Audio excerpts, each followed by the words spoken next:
Welcome, welcome. Let's continue our conversation about your natal placements. Last time we spoke about Sun and Moon, and today let's speak about Mars and Venus. Now, these are very important placements for anybody in their natal chart, but since we're ladies, I would explain them as to the regards of women. So look at where your Mars and Venus are. So your Venus is basically how you love. It's your feminine planet. So how you love, your personal resources, so your money, how they come in, where they coming from, whether they will come easy or not easy. Your relationship basically with money and with everybody else, with masculinity around you. So with men, what kind of relationship you have with men, and what kind of relationship. How do you build the relationship? Your Mars is your actions, how you act in life, how you make decisions, how you come up with decisions, and what kind of man you will like. So, and if it's vice versa, if you are a man, then Venus is what kind of women you like, or at least expect them to be somewhat like that.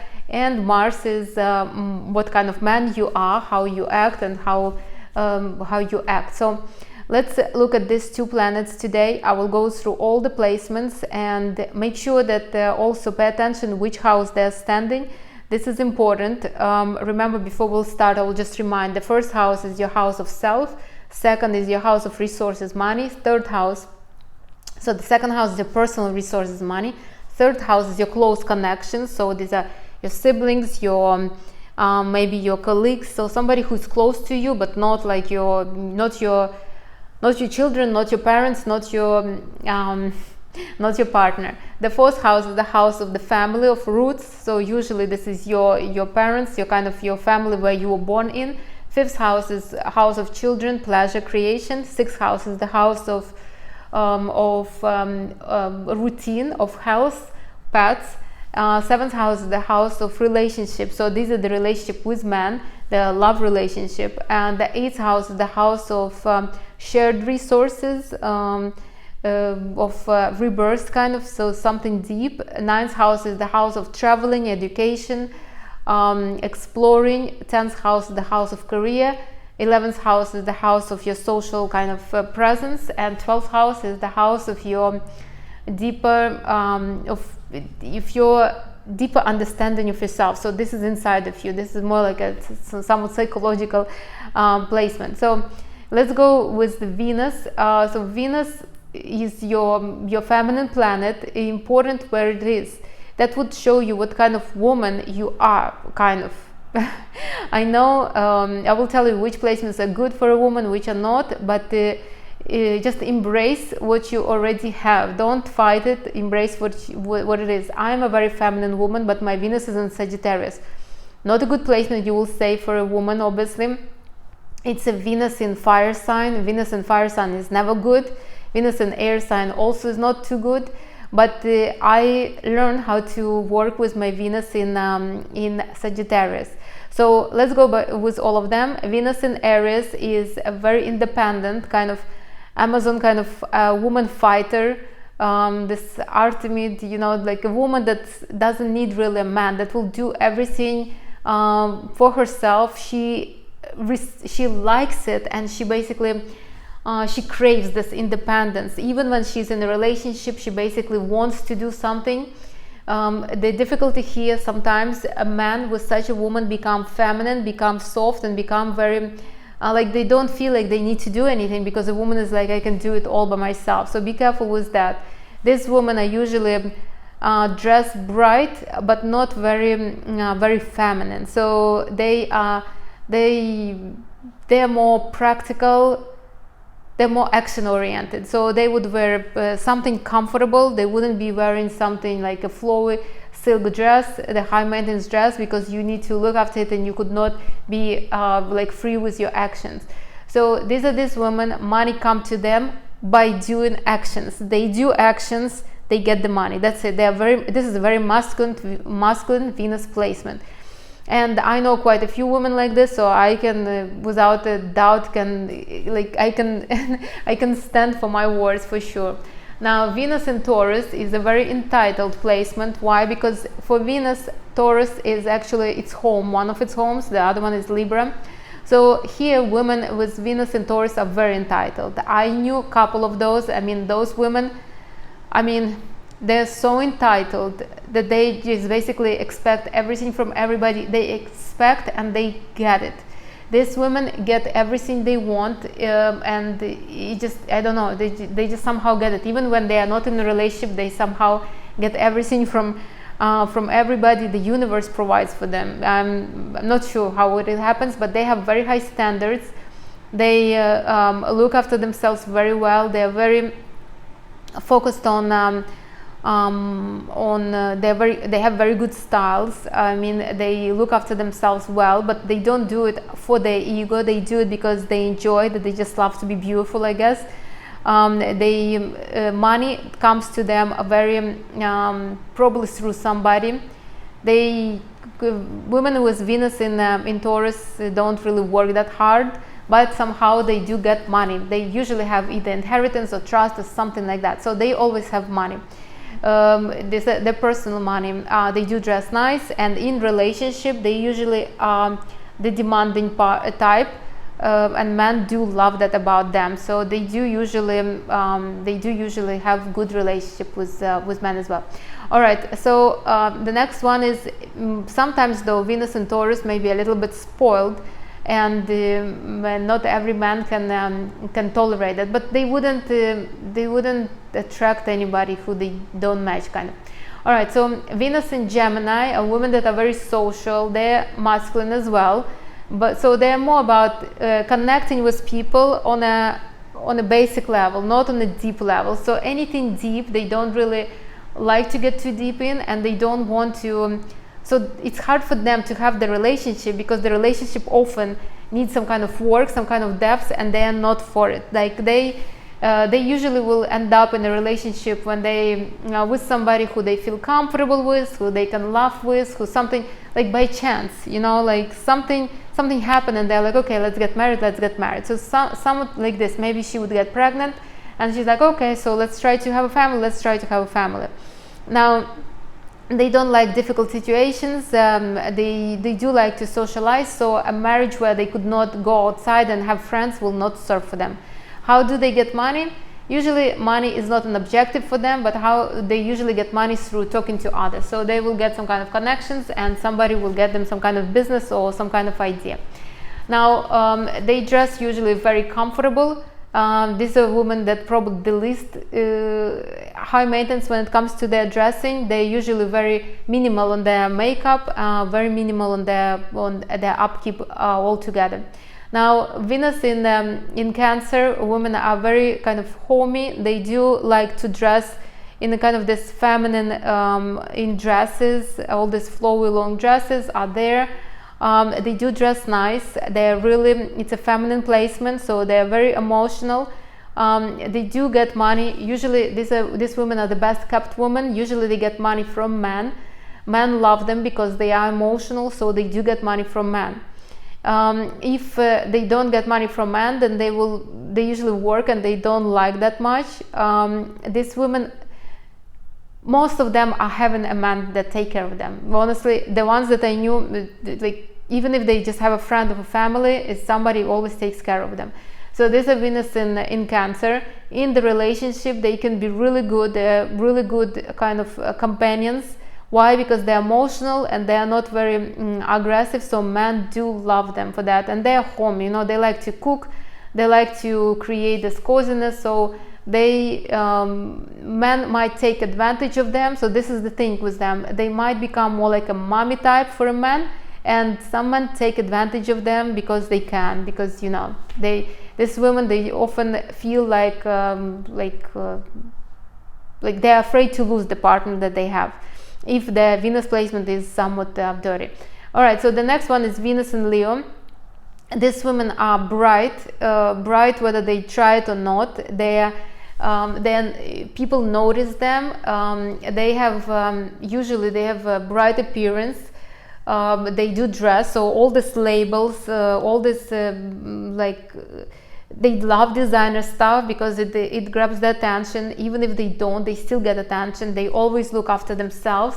Their appearance is their pride, so they would look good. They usually have like big hairdos or something like that. They look like Leos. Now, they love like gold, they love red, they love these colors. A woman in Venus and Leo, usually when they love, so they are very faithful to the chosen ones. Usually these are strong kind of couples. Now the only thing is that she needs to make sure that her man is the best, and so he needs to stay on that level of being the best. So she will always challenge him.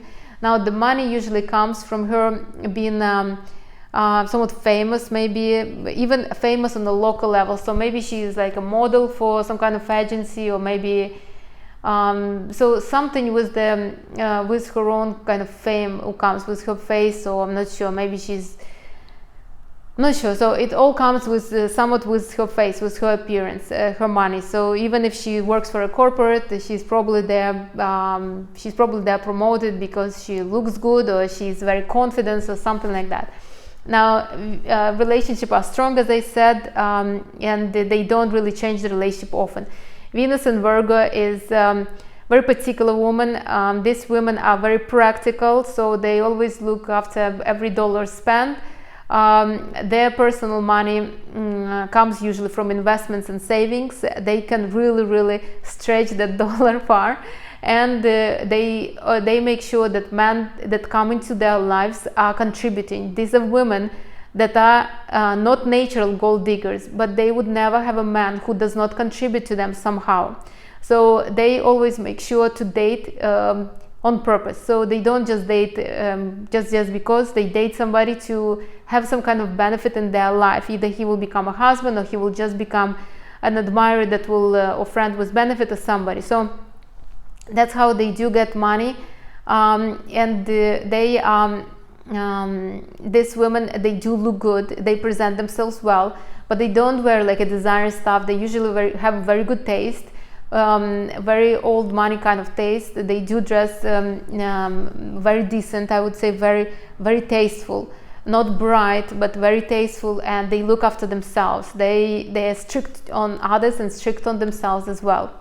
Now this in the relationship, this woman could be a little difficult because they're very particular of how everything needs to be done. But if a man is not afraid of challenges and being taught and being trained all the time, they can have a really strong relationship for a long time. So that's Venus in Virgo. Not an easy placement, as I would say, but if you know how to work with it, you can really benefit from that placement. Now Venus in Libra is the best gold diggers naturally. So they don't need to try, they don't need to purposefully do that. Why? Because Venus in Libra are very light, very optimistic, very emotionally unavailable. Everybody wants her, but nobody can get her because she's unattachable.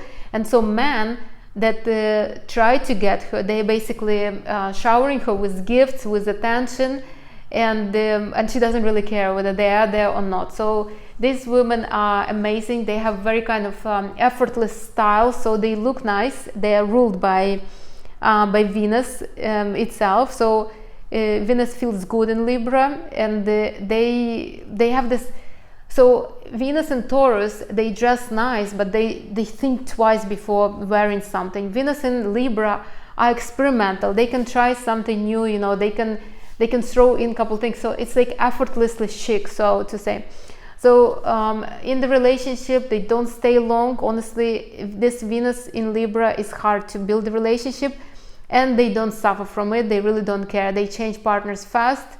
As soon as they get bored, they move on to the next one. It's a good placement for a woman who wants to be somebody who like a gold digger. You know, this is a really good placement. So, and Venus in Scorpio, and how they get money from men or from somebody. They get money from all around just by being. Somehow something always comes up, and they get the money somehow.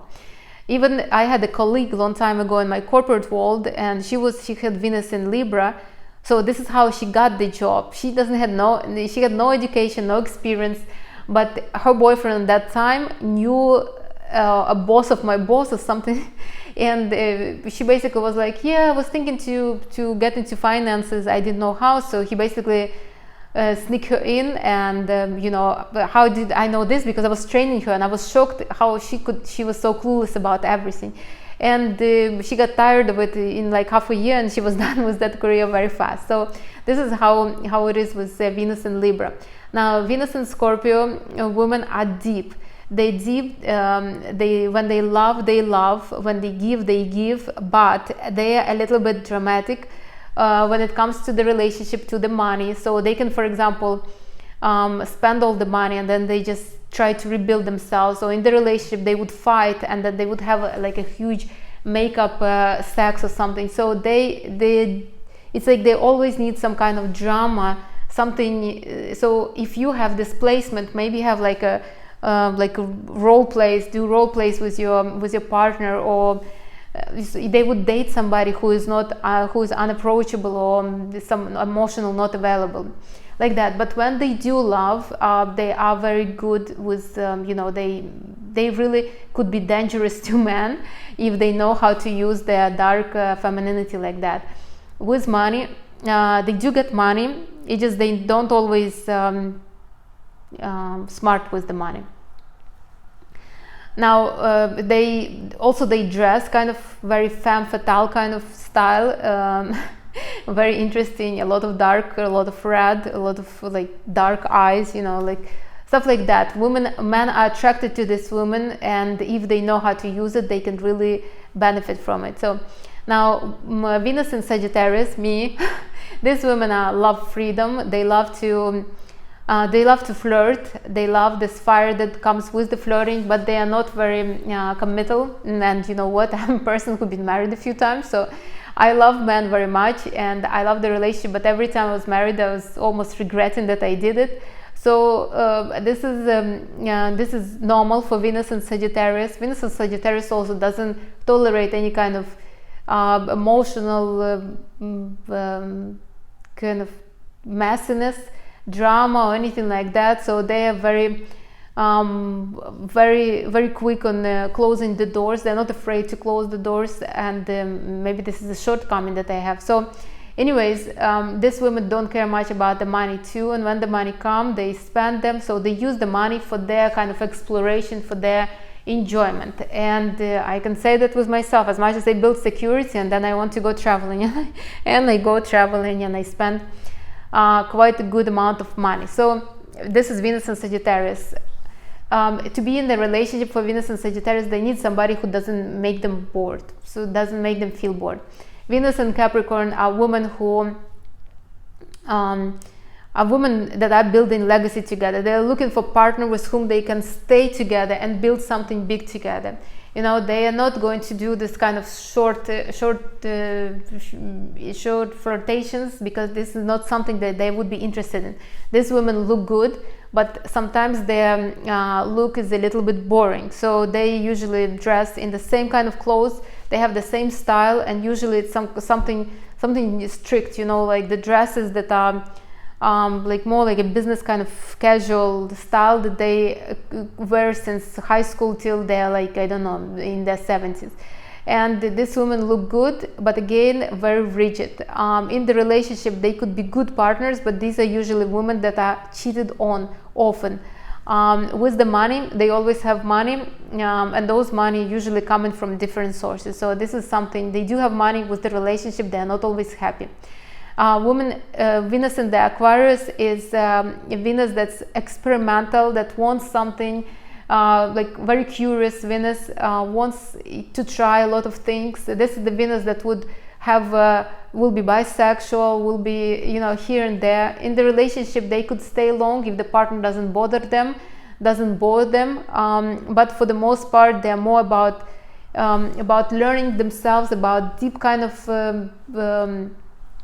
like I had this client of mine, all she wanted to talk to me about is Tantra. She was so deep into kind of exploring herself that she really didn't care about anything else that's going on in her life. And only when I found out that her Venus was in Aquarius, I understood why she was like that. So These women, they don't really dress nice, I would say. They frankly don't care much how they dress. They could dress nice, they could dress not. They more experimental, really. They try to experiment with their clothes and with their looks. And Venus in Pisces is, they say, the best placements for Venus. The woman here is like a damsel in distress, this kind of lady that needs a knight who will constantly be serving her and saving her. Men love this women because these women are not aggressive, they're peaceful, they're accepting, they're vulnerable, and they dress very kind of very flowy, very feminine. Men love this women, they do. And in relationship, they usually, if it's a happy relationship, they would stay for a long time. They are not the one who will make a decision to leave. And men usually don't leave them because they believe that without them they wouldn't survive. This woman could be a kept woman too. Why? Because men wouldn't want to kind of change them. They are really very emotional and very sensitive like that. So this is Venus. Let's move on to Mars now. So Mars is how you act, how you come up with the decisions, how fast on acting, and what kind of man do you like. So Mars in Aries is very, very active, very self-centered, very egoistic, I would say. They are not afraid to try something new. If you have Mars in Aries, you know you're jumping on the opportunities right and left. You don't think about consequences much. You are like that. And you like men who are like this, men who are not afraid, who is not going to calculate, okay, should we do this or should we do that? Who is like, yeah, let's go, let's try it, yeah. You know, and then maybe if there are some consequences, then we will deal with them. And usually you don't deal with consequences, you just don't care about them. So this is Mars in Aries, a good placement for a man, maybe not the best placement for a woman. Mars in Taurus is almost opposite. So Mars in Taurus is basically, you need to, it's a man he's not easy to be moved, who is not easy to do something, but a man who always will kind of have security.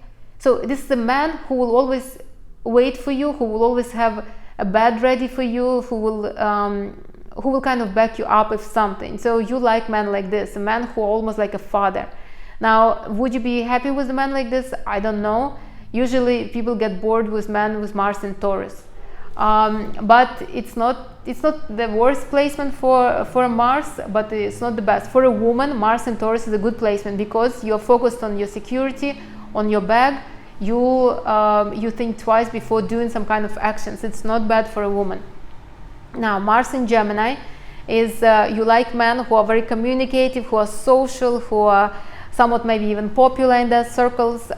You usually, the actions that you do usually are impulses. So you decide to, you don't have a plan, you don't have a strategy. Mostly you go with day-to-day kind of like a flow. Somebody invites you, you go, and somebody, if not invited, then you go and you talk to your neighbors, something. So it's more like a spur of the moment instead of planning. There's no really planning much in your life. And you like men who are very spontaneous, who are social, who are like this. So now Mars in Cancer is, they say, the worst placement. For a woman it's probably maybe okay, for a man it's not very good. Mars in Cancer are people who are emotional, whose actions are based on their emotions. So if they love, they give. If they don't love, they don't give, you know.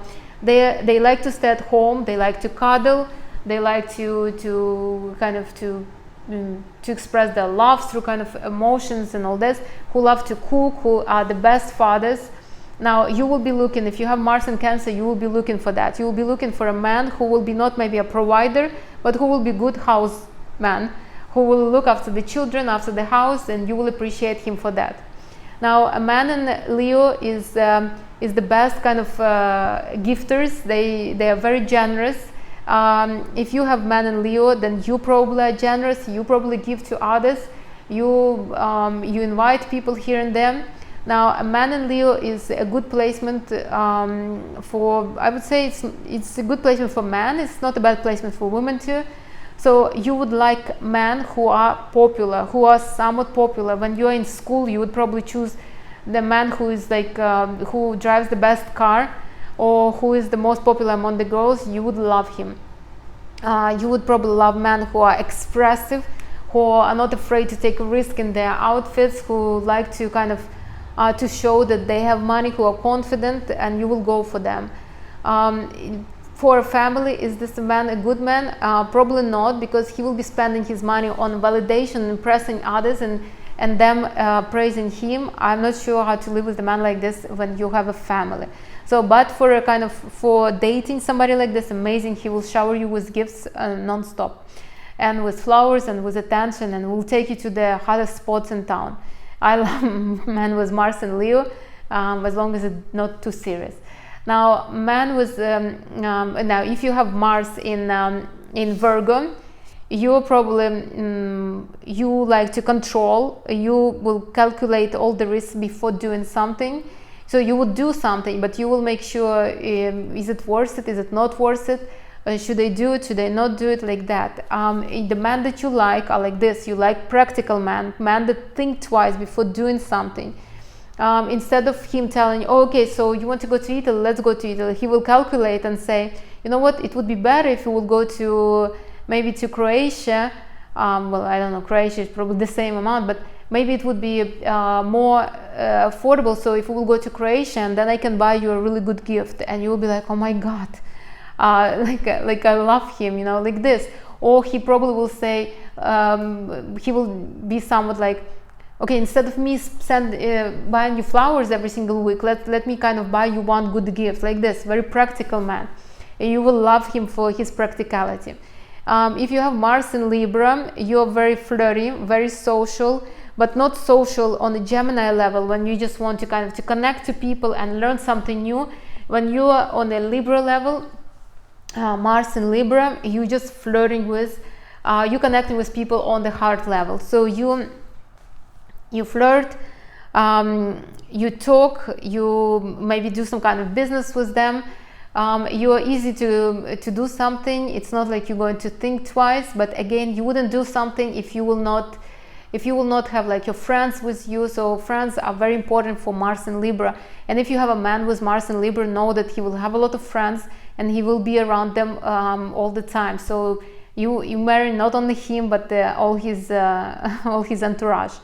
And you will like men like this. If you have Mars in Libra, you will love men who are like this. Men who are very social, who have a lot of people around them. You wouldn't go for a man who is alone or sitting at home.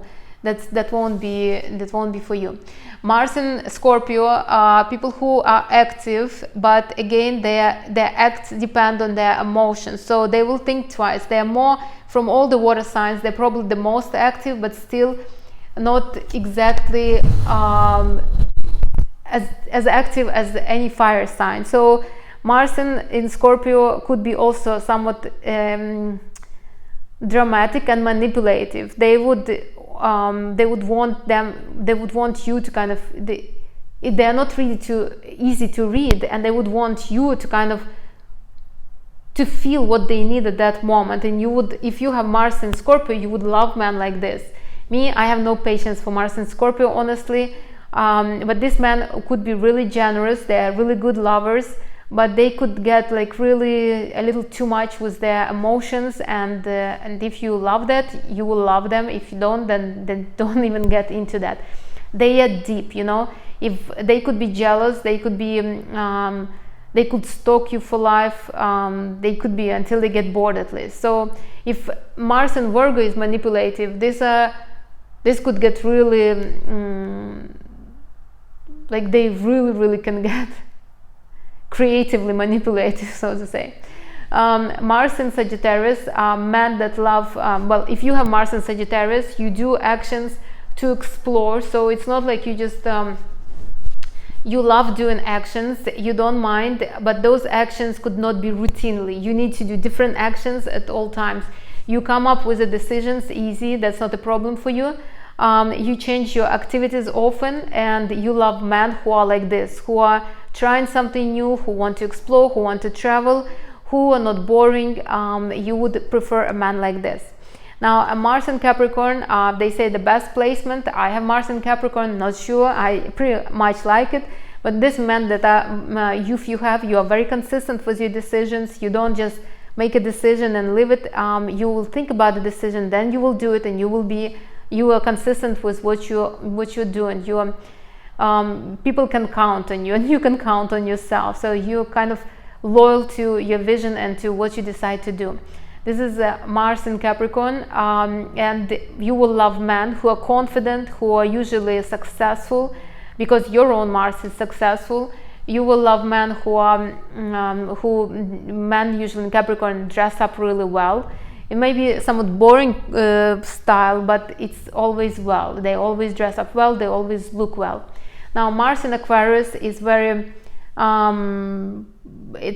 if Sagittarius doesn't like a routine, Mars in Aquarius doesn't like the social concepts at all. They want to have something in their own way. They always think about, they always outside the box, they never inside the box, and sometimes maybe they wouldn't mind to be the box. So if you have Mars in Aquarius, you would act almost like Kanye West and his wife Bianca, I think. So you will always want to almost shock outsiders for no reason. So again, it's not always bad, because you think outside the box. When everybody is moving in one direction, you're like a light who will do something different, and that's good, especially if you are in a very traditional family or society. It's always good to look outside the box. Now, as long as you keep it, in order, not to get in trouble. And you will love men like this, men who think differently, who act differently, who are outside the box. Now, Mars in Pisces is not a very good placement. This man could get emotional, could get a little depressed, a little too deep, but they're good investors. They can feel people, so they can really be a good therapist. If you want a man who is sensitive like this, who can almost heal you, talk to you about your traumas, then Mars in Pisces. So if you have Mars in Pisces, you will love men like this, and you will be looking for men like me. I'm not looking for men who will be talking to me about my emotions. I don't need that, because I have Mars in Capricorn. Now, if I would have Mars in Pisces, maybe I would love men like this, and it would be different. All right, this is on the Mars. A few more things to mention. I wouldn't be dating a man who has Mars in retrograde, because those men need somebody to make decisions, somebody who will tell them what to do, and they will do it gladly, and they will appreciate you. I just don't want a man like this. Also, I would look where my Mars and Venus are. Ideally, it would be if they would trine. So if, for example, my Venus is in Scorpio, my Mars is in Capricorn, that would be ideal. You see, mine are not like this. Or they will conjunct, also not a bad placement. Now, trine is probably the best. Now, if they're squaring, it could be a little difficult in relationship. You might have some kind of difficulties. If there is an opposition, so Venus in Scorpio, Mars in Taurus, and that's an opposition, you will probably be in relationship. There would be always fights, and you will just live with that, and that would be a normal thing for you. I would look into that as well. Also, I would look in what houses are all those placements. So if Venus is in the 5th house, then your femininity wants pleasure, wants to create. If your Venus is in the 1st house, then maybe you are more focused on your appearance. If your Mars is in the 1st house, all your actions are done towards your presentation, kind of. If your Mars is in the 2nd house, all your actions will be on making more money, getting more resources. Again, look where the houses is. In the beginning of the video, I told you all of them. I would look at that. And also I would look whether there is any planets that could block Venus and Mars. So if your Mars is staying next to the moon, so they basically conjunct, right? So your actions will often depend on how your soul feels, and not a very good placement, because Mars is basically your clear head, your masculinity, but now it listens to the soul. Strange.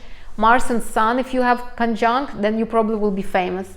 If you have Mars and Jupiter conjunct, Sun and Jupiter, you will be famous. But if you have Mars and like Saturn, for example, like my grandfather, he had Mars and Saturn conjunct. That means that his masculinity was always restricted. So he was in the army, and he was a lieutenant, I think, or somebody. So he was on some kind of rank. But if he wouldn't have this these restrictions, he could have, I don't know, been a general of whatever they are over there. So what I want to say is that you need to look what blocks your planets, and if you have questions, you can ask me on that. But I think that's pretty much it. If you have Venus retrograde, it's not that you wouldn't. You see, Mars retrograde needs people to tell them what to do. In Venus retrograde, it's you are not focused on relationship. It's more relationship with you than relationship with others, you know. And people with retrograde is always more inside of themselves. So it's not a bad placement, but it's just what you will be working with. All right, that's it on Mars and Venus. Let me know if you have questions. I think I answered those questions that were, and I gave every single description. Next video we will talk about other planets. Thank you, everybody, and ask your questions, and I will see you in the next video. Bye, everybody.